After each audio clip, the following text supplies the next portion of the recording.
All right.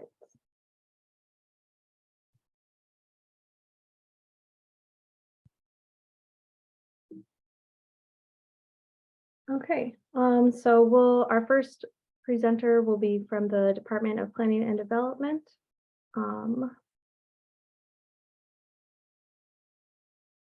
Yep, that's me. Right, Should I go ahead and get started, Kayla? yes, you can. Great, thank you. Good morning, everyone, and thanks so much for being here today. Real quick, my name is Sophia Carey, and I help lead the Chicago Recovery Plan programs here at the Department of Planning and Development. Before I get started, I see a lot of people in the room, so I just want to say thank you to all of the community partners and delegate agencies that are already working with DPD. You guys help us identify the right projects to support, as well as working with the community residents and the entrepreneurs to plan and successfully execute those projects. So for the programs that we're going to talk about today, as well as other programs that exist in DPD, these programs would not have the success that they currently have without your support. For those who perhaps have not had a chance to work closely with us, we are excited to work with you and your communities. DPD began launching the CRP, which is short for Chicago Recovery Plan, programs at the beginning of 2022, and have been extremely busy building and flying the plane, as they say. And so today I just wanted to share some of the CRP programs that are available this year. In addition to the programs that you're seeing on the slide here, I also want to make a quick note that we have additional sustainability focused programs that were designed in collaboration with the city sustainability team. So Lindy will be sharing about those programs later on in the session. So the first two programs that you see up at the top, the Equity Transit-Oriented Pre-Development Program and the Community Wealth Building Planning and Pre-Development Programs, are two that are currently open with deadline coming up. I believe it's next week, yes. And actually the ETOD closing date has actually been extended by just one day. So both of these programs have an application deadline of March 15th. The ETOD program really is designed to help entrepreneurs and communities explore different types of projects that are adjacent to or nearby to transit, whether that is rail, major bus routes. And it can be used for rehabilitation, renovation, new construction. It can be used for affordable housing, mixed use. Oops, sorry. Okay, thank you. Mixed use, which is both commercial and residential buildings, or small business uses. And the pre-development funding is really for early stage initiatives. So it's really helping with design, helping with understanding how much a project could cost, confirming that the zoning of the project site matches the expected or the proposed use. And there are additional funds that will be ready or available for what we call shovel-ready development projects once the kind of pre-development work has been done. The Community Wealth Building grant program is something we're super excited about. I think the key here is you see it on the slide in the quotes: local, democratic, and shared ownership and control. So these are projects that are looking to explore workers' co-ops, community investment vehicles, housing co-ops. And the funding for these initiatives is to look, again, to clarify the scope, help with cost estimating, zoning, legal, and kind of organizational setup work. So if you are working on community wealth building initiatives that include local, democratic, and shared ownership, actually ownership and control. So it's critical that includes both of those pieces, definitely take a look at that program. We are getting ready to launch, coming up soon, the storefront activation program. So some of you may be familiar with BACP. At the end of last year, did kind of temporary storefront activations that were pretty successful during the holidays. So this is going to be a more permanent corridor focused storefront activation program.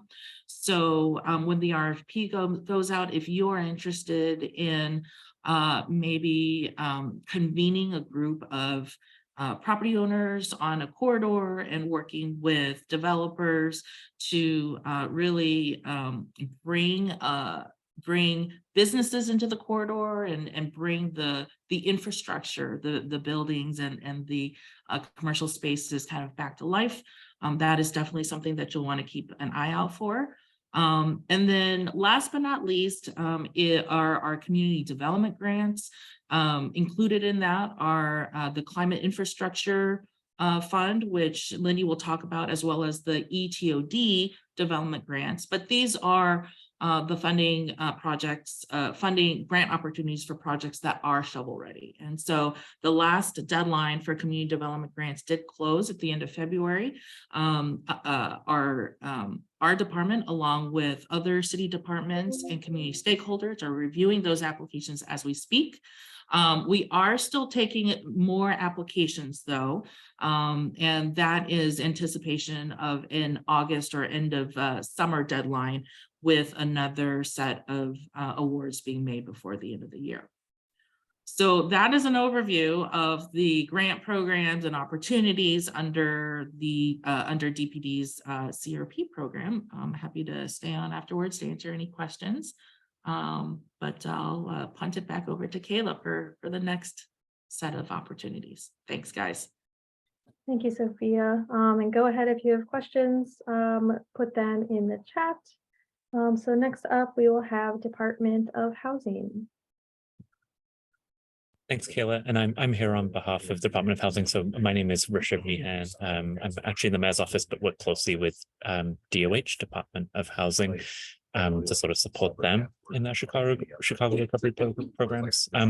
Kayla, before I jump in though, I saw a couple of questions that were for Sophia in the chat. So Sophia, did you want to address those directly? Did you want to take a couple of minutes, or do you want to be in the chat before I sort of move the conversation along? Yeah, Kayla, it's up to you. How do you think we should run this? Yeah, we'll go ahead and save all the questions for the end, Got it. And we'll be keeping track of them as we go through. Excellent. Thanks, Kayla. Mm. So yes, kind of building on what Sophia sort of described, the Department of Housing also has a Chicago Recovery Plan allocation, about $200 million overall across programs. And that funding supports everything from large multifamily developments for affordable rental housing, all the way to sort of home ownership support programs, so home buyer assistance at the individual single family level, and all of the housing types, affordability levels in between that. So, we're sort of trying as a department and as a city to think about housing across a continuum. So what's on the slide in front of you is really a snapshot of what's in progress right now.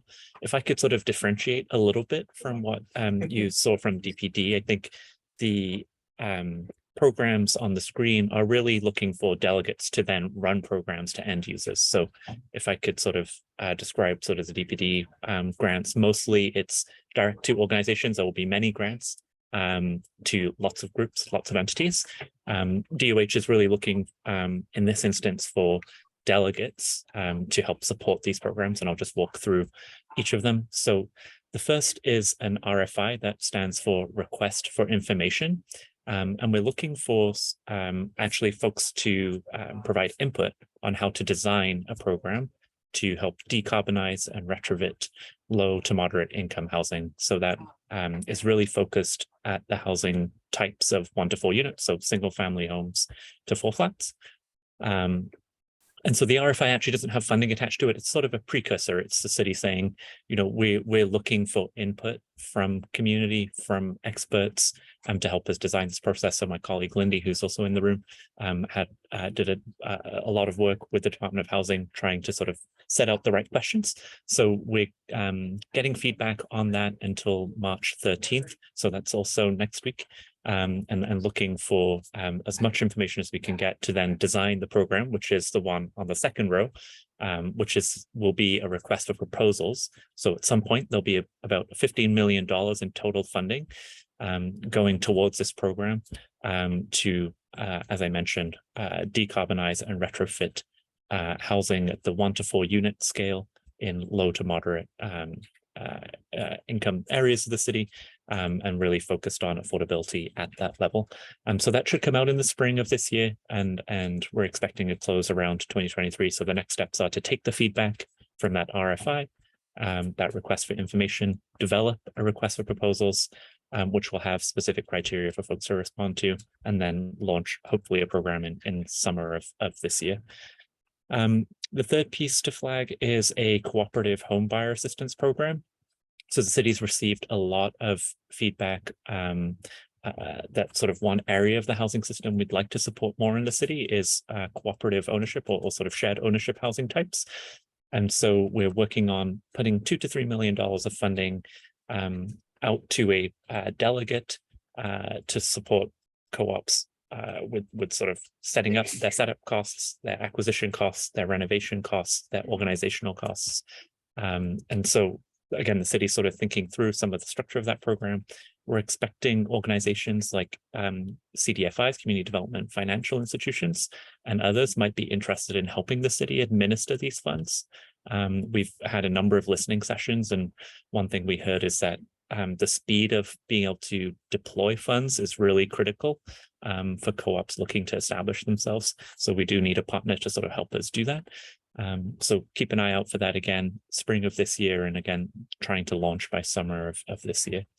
And then the final piece I'll flag is the low income housing tax credit. So depending on folks' experience with housing space, this is the cities, but also most cities kind of across the US, the sort of largest mechanism to build affordable rental housing.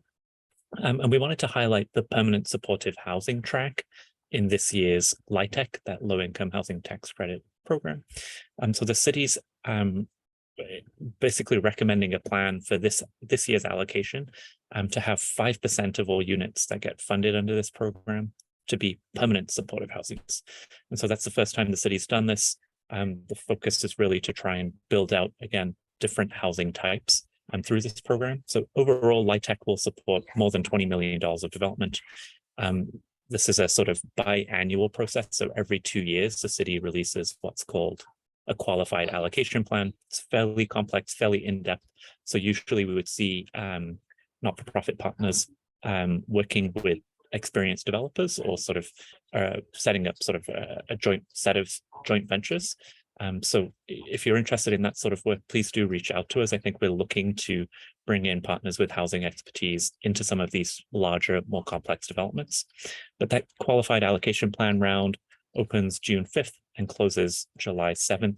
So although those dates might seem far away, I think a lot of the background work, the thinking behind what kind of partnerships might take place, what kind of joint ventures might take place, really would be happening now. So if you have an interest in that, if your boards and sort of leadership have had interest in exploring new permanent supportive housing partnerships, please do reach out to us, and we'd be happy to sort of connect you to organizations that we might expect to apply in that June round. Exactly. I think that's it for me. Just be like, All right, thank you very much. Okay, so again, go ahead and keep putting your questions in the chat. And we want to try to leave time for the questions. So let's keep working through these. So the next one is Department of Business Affairs and Consumer Protection. Hi, good morning again. And as I mentioned earlier, I'm Isabel Velez-Diaz with the Department of Business Affairs and Consumer Protection. We have a few programs going out in the next couple of months. As you see by the dots on the left side, they are all ARP funded, so federally funded programs. And I will talk through this list. So the first one is the Small Business Storefront Activation Program. We These are grants to delegate agencies to support small business pop-ups in vacant storefronts along commercial corridors. We did a version of this in 2022 that was very successful and did improve a lot of commercial corridors. We worked with 17 different organizations. This year, we're gonna redo that because it was so successful, and we're doing funding for both the summer and the holiday season. So we'll do an RFP that will include both, and organizations will be able to apply to both or either if they choose to. And this will be live. We're aiming for March and April. You'll see all of our, I'll just talk through all dates in general, have March and April dates. All of these are pretty set, but we are still crossing the T's and dotting the I's on making sure all of the federal requirements are met, which, as I mentioned, all these are federal programs, but these are mostly ready to go and will be going out in March and April. The second one is a Central City Recovery Program. This will work similarly to the Small Business Storefront Activation Program, but be targeted to downtown. As you all know, downtown still is suffering from the pandemic because there's vacancies that have not bounced back to what it was before. Those rents are higher just because of where they are, and there's different costs and needs. So we are separating that as its own program so that we can target the needs of downtown versus the needs of commercial corridors in neighborhoods. The third one is a Good Food Fund. This is under our food equity portfolio. This will be a grant to one delegate agency to manage the Good Food Fund. The Good Food Fund will provide capital, business coaching to food entrepreneurs. We are hoping with this one to have a fund of $5 million and then $2 million for both TA and management for the one delegate agency that will manage it. And similar to that, but slightly different, we will be working on the Good Food Incubator. This will be grants to delegate agencies who will provide capital, kitchen space, and business coaching to food entrepreneurs starting or expanding their business. So this is targeted to food entrepreneurs who are just starting their business. And part of it, apart from the capital and coaching, is that they will be provided a space. And for this program, we're basically looking for the best models of food incubators. So we will doing a handful of grants to smaller incubators that are startup incubators themselves.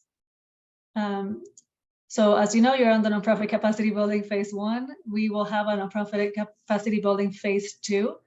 That will be more in-depth assistance to nonprofits. So we are focusing this phase 1 on helping on the immediate needs of nonprofits. So how to apply to the city programs, how to access all the federal funds that will expire at the end of 2024.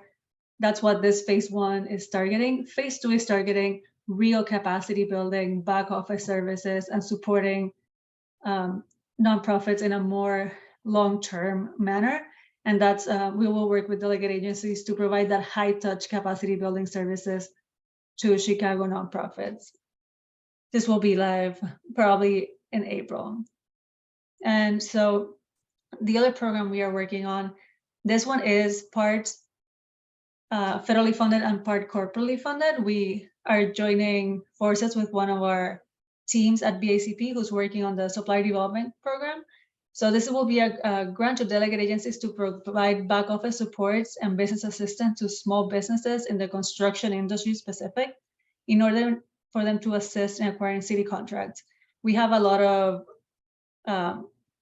contract workers that are, or contract businesses that are, for example, subs to the main contractor. We're trying to help those become prime contract with the city, and also just helping more smaller contract construction businesses be able to contract with the city.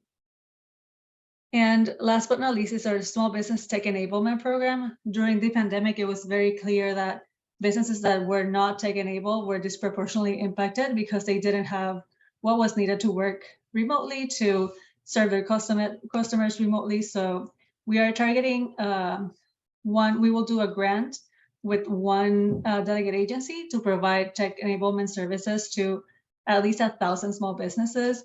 We want to meet the small businesses where they are. So for some businesses, this might mean having a website, managing that website. For others, it might that already have those basic things. It might be how to better use your data, how to use software that might help you with your back office, or a point of sale system. So anything and everything that can be tech enabled, not just websites. So we're very excited about that one and all of these. And if anybody has any questions, please put them in the chat and we'll answer them later. Thank you very much, Isabel. All right, so our next speaker will be from the Department of Cultural Affairs and Special Events. Hello, everyone. Thanks so much for having me here today. My name is Kalina Chevalier. I am the Deputy Commissioner of Cultural Grants and Resources at the City of Chicago's Department of Cultural Affairs and Special Events. So we use the acronym DCASE to have a slightly shorter name for ourselves, and tell us a little bit about our agency. We support artists and cultural organizations, invest in the creative economy, and expand access and participation in the arts throughout Chicago's 77 neighborhoods. So we do have a few programs that are currently open for nonprofit organizations. The first two that you'll see listed here are specifically for organizations that are arts focused. So organizations that have a primary mission to create, produce, present, provide, or support arts and cultures activities or services for the public. So the first program listed here, Chicago Arts Recovery Program. This application is open now, and it does have a deadline coming up next week on March 16th. So nonprofit arts and culture organizations of all sizes can apply for grants to support recovery from the COVID-19 pandemic. The grants will support solution-oriented initiatives in marketing and audience development, facility access and management, technology, planning, and workforce development. And our overall thought process in regards to this program's design is that following the last couple of years of relief and cash assistance, we now want to get resources to organizations to try some big ideas, to transform operations and address the challenges that are now ongoing. This program will include a peer learning cohort process to help ensure that project successes can be shared and impact the sector more broadly. So these grants will range from $50,000 to $250,000. And to be eligible, organizations must have experienced negative impacts due to the pandemic, as indicated by rising costs and or decreases in overall income, earned income, audiences, students, partners, and or number of programs. And I know I'd seen a question in the chat about when you had to be incorporated to apply for some of these opportunities. So wanted to mention that for this particular opportunity, you do need to have been incorporated prior to March 2020 in order to apply. Then the next program listed here is our City Arts program. This is also currently open with a deadline coming up on March 24th. This is an annual program of ours. So this is funded via the city's corporate budget, not funded via American Rescue Plan funds. And this program provides general operating grants to Chicago-based arts and culture-focused nonprofit organizations of all sizes. These grants are renewable for 1 year. And these are general operating grants. So these can go towards any expenses an organization incurs within their year. The grants range from $10,000 to $50,000, and you have to have been incorporated for at least 1 year in order to apply to that program. We also, coming up soon, later this month, will have a RFP, so a request for proposals for technical assistance and program support service providers. So this RFP will solicit proposals from qualified consultants and facilitators to lead technical assistance, learning cohorts, marketing and evaluation for grantees of our Together We Heal Creative Place program and the Chicago Arts Recovery Program. So these two programs listed here that these providers will support are both funded by American Rescue Plan funds. The Chicago Arts Recovery Program I already spoke about. The Together We Heal program, also a program supported by ARP funds that supports community healing and transformation across Chicago. So this particular RFP is seeking consultants and facilitators to support these grantees in their work. Then we do have two other annual programs that are either currently open or opening soon. Our Chicago Presents program provides presenting support for free public programs. And this program is actually open to nonprofit and for-profit presenters, and organizations do not need to be entirely arts focused in order to apply, as long as they are producing an arts and culture event. We just notified the first round of grantees last week, but the application is open on a rolling basis. So that means there is no set deadline for this program. We will continue to review applications and distribute funds as long as funds are available. We are accepting applications across all artistic disciplines and for both indoor and outdoor events. And these grants range from $10,000 to $75,000. And then last but not least is another annual program of ours. This is the Neighborhood Access Program. This program provides grants for all types of place-based arts and culture activities that are by neighborhood residents for neighborhood residents. So this program is also open to any type of nonprofit organization, also open to individual artists, curators, or cultural producers that are leading arts activities within their own neighborhood. The grants range from $5,000 to $50,000. We will begin accepting idea submissions for this program in April. This program starts with a simple idea submission, so it's not a formal grant proposal as the initial step about this program. So those ideas can be submitted via a written narrative, a video, or audio recording. And that concludes what we've currently got. So I will turn it back to Kayla. Thank you so much, Kalina. All right.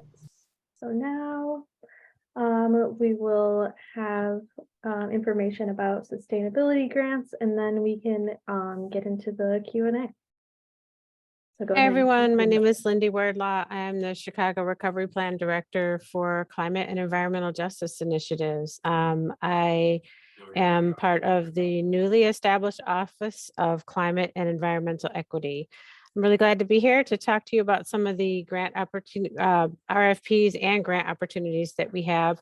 I know Rishabh already talked when under the housing slide about the decarbonization and retrofit RFI that is currently open, requesting information on our 1 to 4 unit housing program, and a forthcoming RFP will be built based off of responses from that. So really eager to start looking at what folks are thinking, and would encourage you to take a look at that RFI that's still open till Monday, I believe.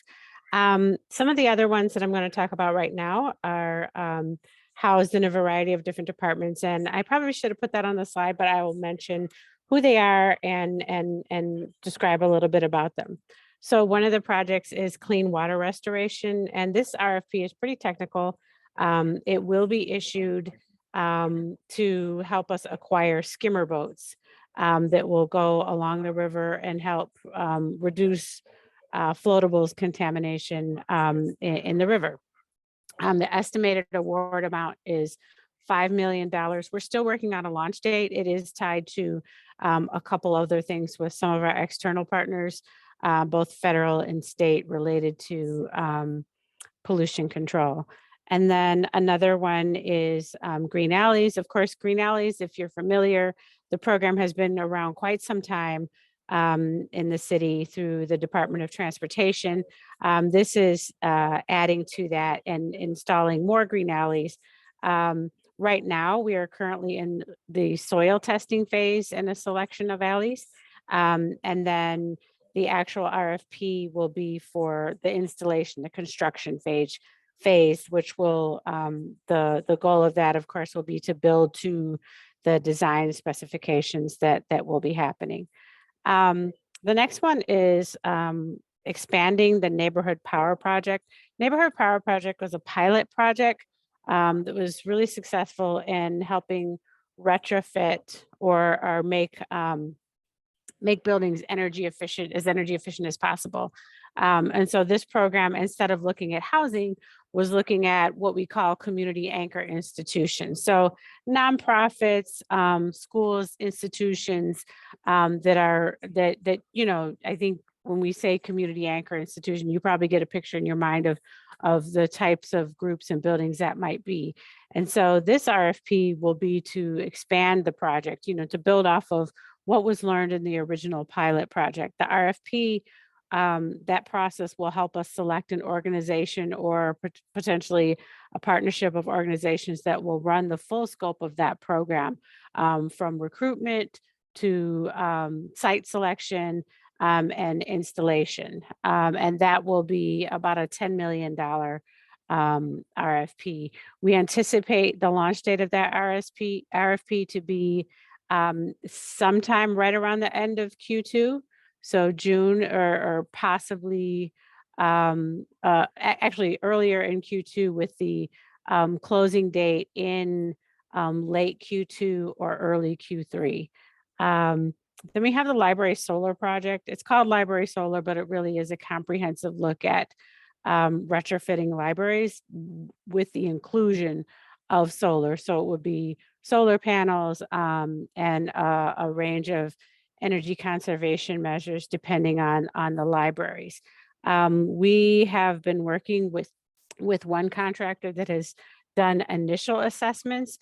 And so the next phase after we select libraries will be to engage a number of contractors to serve as subcontractors in this process.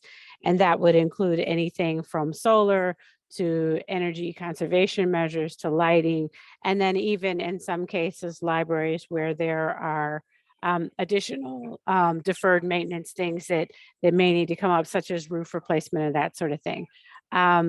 Again, the award amounts really depends on the final selection of libraries. So I apologize for not having an exact amount there. We expect a launch date of the RFP sometime in Q2 or Q3. We don't have a defined date yet because we are, as you may have heard, oftentimes there have been, over the last couple of years, there have been some supply chain issues. So we need to make sure that when we're ordering the equipment for the libraries, that the timing works for the RFP as well. But I would just say, keep your eyes peeled for that kind of RFP. Similar timing with the next RFP, which is, we call it industrial community solar. It's not, I think the main idea is that it would likely be on a rooftop of an industrial building.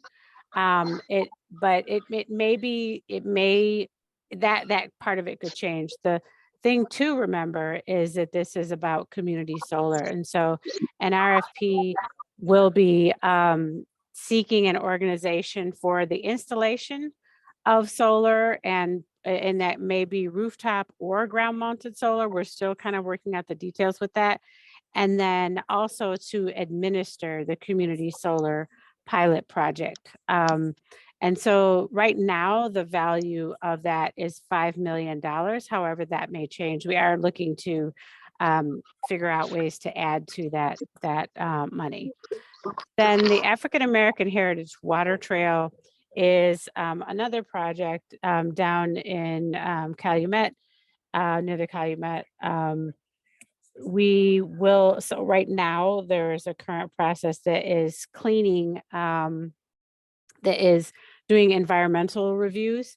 And then we're quite certain that there will be some remediation of that land. And then the portion of the RFP will be seeking an organization or organizations for the site development of one portion of that area, which is Ton Farm. If you have not heard of Ton Farm, I would strongly encourage you to Google it, read about it. There is historic significance related to Underground Railroad presence in this area of Chicago, which if you were like me, I was very surprised to learn that there was that sort of history right here in Chicago. It's really fascinating to read about it. Low carbon mobility will be an RFP seeking an organization or organizations to assist in a bike distribution program. If you are familiar with Bike Chicago, last year was very successful in giving out bikes to community members across the city. And so this would be an extension of that program. And then last but not least, as Sophia briefly mention, the Climate Infrastructure Fund is not an RFP. It's a grant program for providing grants for nonprofit organizations and small businesses for climate infrastructure projects. We actually just closed a round. There will be another round later in the summer. And those projects are really geared at kind of mobilizing these institutions for the uptake of climate strategy. So we're thinking renewable energy and energy efficiency, electric vehicles and charging stations, and then green infrastructure, or basically natural ways to reduce urban flooding.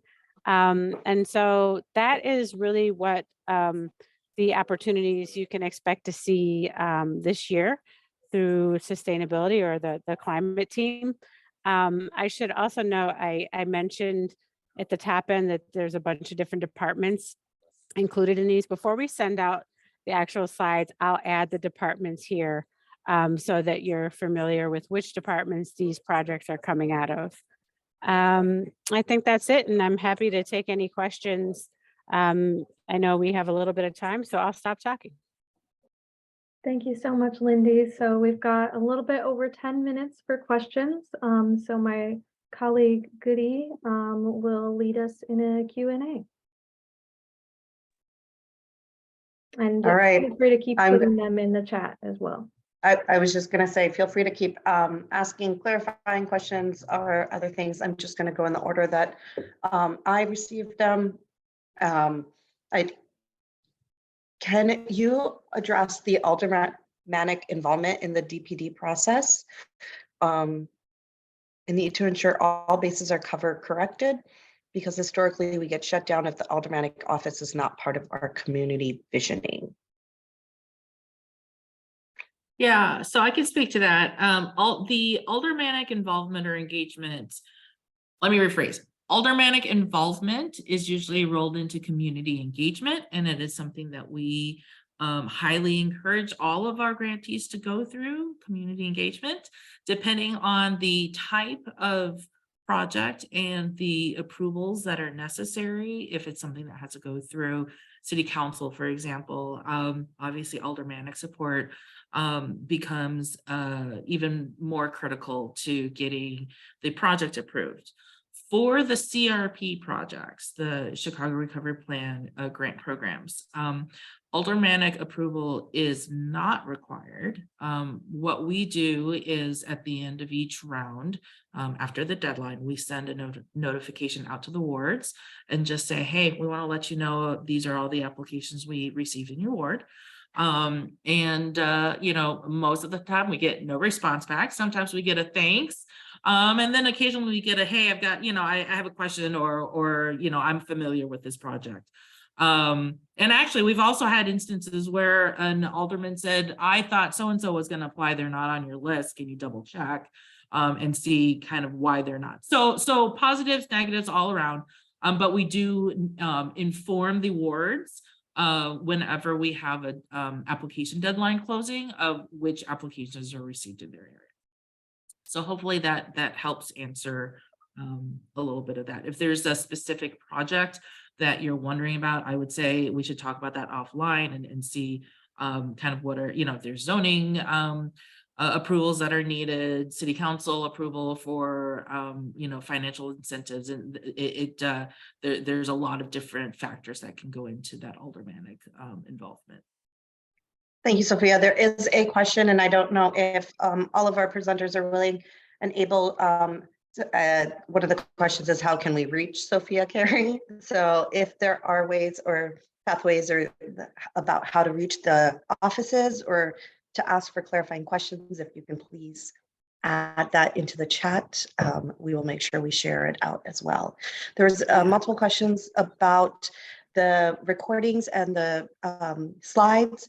All slides and recordings will be shared again with the Q&A portions from all of the pieces today with all participants and posted publicly for others to see. Which corridors are the city targeting for the storefront activation grant? Yeah, great question. That is still being finalized. So I don't have an exact list just yet. We are looking across the city, but it will also have a focus or a priority on the south and west sides that, quite frankly, have a higher percentage or a higher concentration of vacant kind of the commercial corridors that kind of need that additional support to bring it back into active use. Thank you. I'll add to that one just because there's two storefront activations. So DPD is doing the build out bigger activations. We're doing the what I call Band-Aid activations in the meantime, where we're bringing businesses into storefronts that are ready to move-in ready right now. And for that one, we don't have specific areas designated apart from it won't be downtown just because we have now the downtown program that's only for downtown. So if you have an organization and you know a business corridor that could use the help, I recommend you apply, because what we're looking is for the RFPs or responses to RFP that best suit the corridor they're applying for. And that's part of how we measure where we will fund activations. Thank you. Does the community wealth building require that workers cooperatives have brick and mortar buildings? Yeah, so the answer is no, and that's also partly because with the community wealth building, the phase that it's currently at with pre-development, it could be a situation where they're looking for a brick and mortar. So if you go to the application, you'll see it asks kind of what stage of development the project is at. If you have a physical commercial address, that's great. If not, you need to have at least some sort of a business address for the application. All of DPD's CRP applications are competitive. So, just because you're eligible does not necessarily mean you'll get selected if there are other projects that are more ready or have a greater catalytic impact in the neighborhood that they serve. Thank you. I'm going to go to some of the other presenter questions too. Where is a list of these delegate agencies? I believe, Isabel, you talked about delegate agencies. Sorry, can you repeat that question? Sure, it just asks for a list of these delegate agencies. The ones for the program? So all of the ones that we've already funded, the delegate agencies that we have funded are listed on our website. So if you go to the PACP website, to the economic recovery side, you can see all of our programs that are active and who has been funded and how much they've been funded for.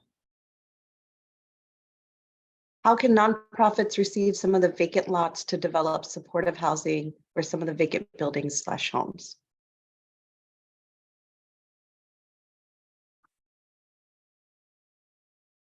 I don't know, Matt, if I think that might be a question for Rishabh.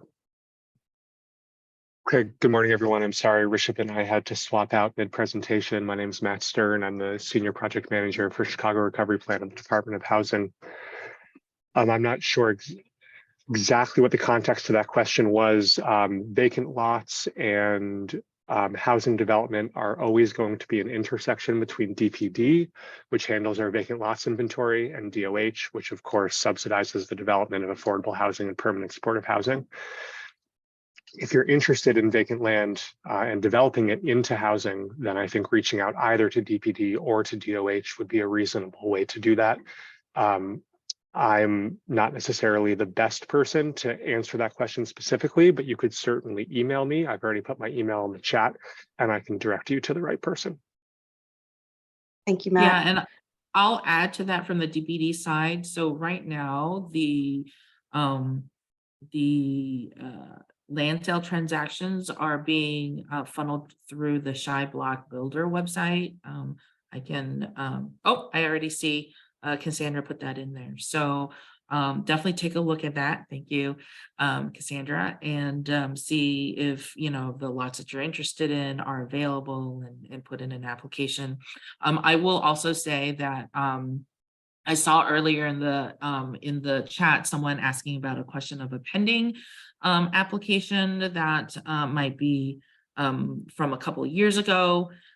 So I just want to acknowledge that DPD acknowledges that there is a backlog of these applications. We are working with the law department and the mayor's office to get additional staff to support not just the ones that were already in the pipeline from, you know, a previous year, but also all of the applications that just came through the Shy Block Builder earlier this year. And we are still collecting applications. So appreciate your patience if you are in that cohort, and we hope to have this blockage kind of cleared later this year.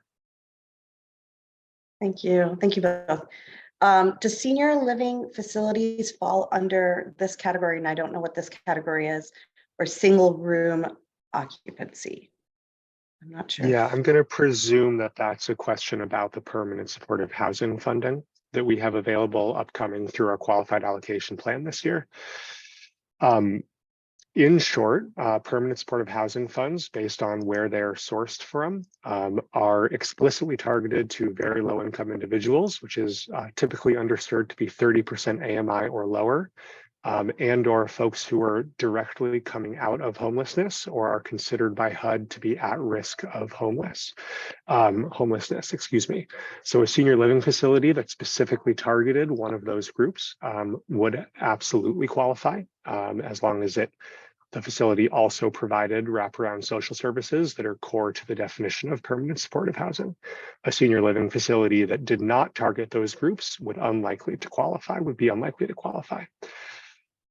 If you have or know someone who has an existing SRO program, or excuse me, an existing SRO building and is looking for DOH funding to improve or rehabilitate that building, DOH actually has a number of different programs, both Chicago Recovery Plan funded and otherwise, that we might be able to connect you to. So feel free to reach out to me. I'd be happy to talk more. Thank you. As you know, the rooms are being closed out. You will be taken to the main room to be put into new breakout sessions for the second breakout. Thank you to all presenters, and we will follow up with additional Q&A after the sessions.